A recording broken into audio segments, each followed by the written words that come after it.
Bonjour à toutes et à tous, on est heureux de vous retrouver pour ce grand format, le grand entretien, et on va vous faire voyager, on va partir loin au Kilimandjaro avec toi, Nathalie Bondetti-Lafri, bonjour. Bonjour. Alors le Kilimandjaro, c'est où? Qu'est-ce que c'est? Pourquoi? Le Kilimandjaro, c'est le toit de l'Afrique, à 5892 mètres, situé en Afrique de l'Est, en Tanzanie notamment. Alors c'est un sommet assez haut mais qui demeure accessible, hein, c'est ça? Tout à fait. C'est pour ça que c'est faisable.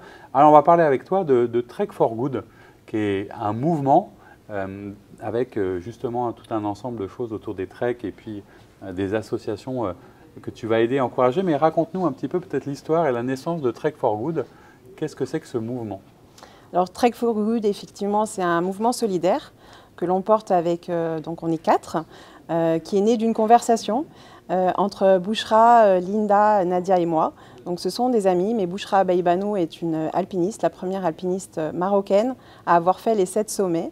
Et pour ma part, j'avais déjà fait un sommet, celui du Toubkal, donc au Maroc, en 2017. Et on s'est dit que cette année, on avait envie en 2023 de grimper de nouveau pour élargir nos horizons. Et puis le faire, non pas à titre personnel, mais pour une cause. Oui, c'est ça, pour une cause. C'est-à-dire que, alors pour refaire un peu le parcours, tu es une femme engagée, tu as monté un certain nombre de structures, d'entreprises, de tiers-lieux, tu es vraiment dans cet univers qui est toujours autour de l'empowerment, c'est dur à dire, mais au féminin, c'est-à-dire de pouvoir rendre la parole aux femmes, c'est ça ta motivation initiale? Tout à fait. La motivation initiale, effectivement, c'est de rendre visibles les réflexions et les actions portées par les femmes dans leur pluralité pour proposer différents modèles de réussite. Aujourd'hui, la question de la réussite est pour moi un sujet de société puisque on a envie, à travers nos actions, de pouvoir se dire que chacun peut être acteur. Et quand on parle d'empowerment, effectivement, c'est de pouvoir développer le pouvoir d'agir des personnes, que les personnes puissent redevenir acteurs et actrices de leur vie. Donc, ce mouvement, chaque année, vous vous êtes dit, toutes les 4, on va faire quelque chose, donc grimper, mais pour une cause. Tout à fait. Donc, on positionne le mouvement avec 4 valeurs, donc, qui sont la transmission, la résilience, l'audace, le courage et l'éco-citoyenneté. Et les treks que nous organiserons chaque année, donc avec ce premier trek Kilimandjaro en 2023, l'année prochaine, ça sera dans un autre lieu. On va le faire systématiquement pour porter la cause de l'éducation et de la santé inclusive, en particulier de la jeunesse, puisque ce sont les citoyens de demain, les acteurs de demain, et qu'il nous semble important de pouvoir créer des actions avec eux. Donc cette année, tu vas aider une association de jeunesse qui s'occupe particulièrement de jeunes femmes, c'est ça? Et il y a un lien avec le Maroc. Tout à fait. Eh bien, effectivement, j'ai cofondé en 2014 Women Empowerment Events, qui a pour objectif de rendre visibles les actions des femmes dans leur pluralité. Et j'étais en contact à ce titre avec Bouchra Baïbanou il y a 2 ans.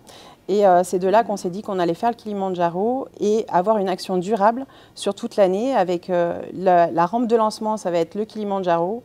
Et ensuite, le reste de l'année, nous allons organiser un bootcamp en été au Maroc, au profit des jeunes filles des zones rurales en situation de vulnérabilité. Et puis ensuite, au mois d'octobre, dans les Alpes, dans notre région d'Auvergne-Rhône-Alpes, avec les filles qui sont dans les zones périurbaines, pour pouvoir les accompagner à travers une expérience immersive, leur proposer des ateliers d'intelligence collective, de créativité, bien sûr du sport, en l'occurrence la boxe et le trek, et puis qu'elles puissent mieux se connaître pour mieux agir en société. Alors qu'est-ce que ça permet, selon toi, d'ailleurs, la pratique sportive? C'est-à-dire qu'on le voit bien, c'est à la fois souvent une occasion, une opportunité de se dépasser soi-même, et c'est bien plus que ça, le sport aujourd'hui.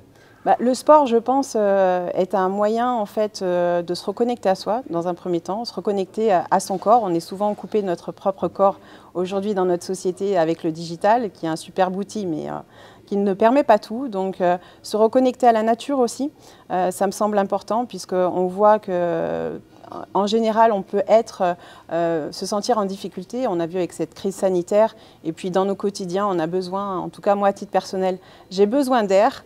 Et donc, j'ai besoin d'être en connexion avec la nature. Et par le sport, de me reconnecter à mon corps. Et aussi de vivre cette valeur de solidarité. Puisque quand on marche en groupe, et spécialement en montagne, on voit que le lien et la coopération sont importants. On va être des sortes de cordées solidaires et montrer l'exemple. Voilà. Il y a cette notion aussi d'exemplarité et de dire qu'on peut devenir ce à quoi on aspire. C'est aussi une autre manière peut-être de se regarder soi, du coup de regarder le monde et d'affronter le monde. Je suppose que si tu as choisi d'aider plus particulièrement la jeunesse et notamment les jeunes femmes, c'est parce qu'il y a des situations qui t'ont interpellé. La jeunesse ne va pas forcément bien aujourd'hui. C'est compliqué d'être jeune et d'avoir 20 ans dans notre monde. C'est ça qui te motive ou te pousse à agir? Alors oui, la jeunesse, c'est important pour moi puisque j'interviens déjà dans des lycées sur les notions d'entrepreneuriat social, de développement durable. Donc échanger avec la jeunesse pour être ancré à ce qu'ils vivent et partager, voir un petit peu comment nous, en tant qu'adultes, on peut les accompagner à être mieux. On voit que les taux de suicide ou de mal-être chez les jeunes sont importants. On voit aussi que, notamment, on parle des jeunes filles et des jeunes femmes dans les quartiers prioritaires de la ville ou dans les zones rurales. Elles vont avoir parfois plus de difficultés à pouvoir être en société. Elles peuvent se sentir invisibles ou discriminées. Et le sport permet de recréer du lien social.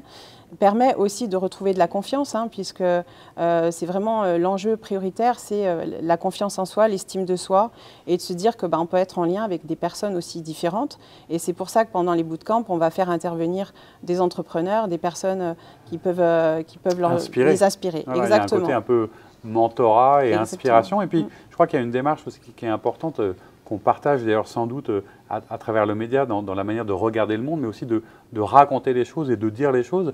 Les mots ont beaucoup de poids et d'impact dans la manière dont ces jeunes femmes vont raconter et re-regarder, y compris leur propre vie, en mettant des mots positifs dessus. C'est un peu l'esprit. Tout à fait. En fait, les mots, pour moi, sont importants, puisqu'en fait, ils vont dicter un petit peu nos rêves et notre état d'esprit. Donc, je suis praticienne narrative, ça veut dire que je vais favoriser l'écologie sociale. Je propose des accompagnements aussi bien auprès des particuliers que des entreprises pour justement créer de nouveaux narratifs. La démarche de la pratique narrative est issue de travail, a été créée par des travailleurs sociaux qui accompagnaient des communautés en situation de vulnérabilité. Et donc, c'est une pratique qui est éminemment engagée et qui est éminemment portée sur l'écoute.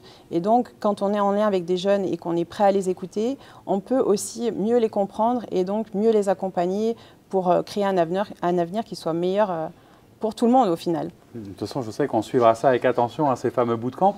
Là, on revient sur l'actu, donc départ imminent pour le Kilimanjaro. Vous êtes combien à partir du coup? Alors, nous sommes, le projet il est porté par 4 personnes, mais on va être 15. Donc, une équipe franco-marocaine. Mixte? Mixte, tout à fait, bien évidemment. On aura d'ailleurs un vidéaste qui sera avec nous, donc pour retracer un petit peu l'aventure.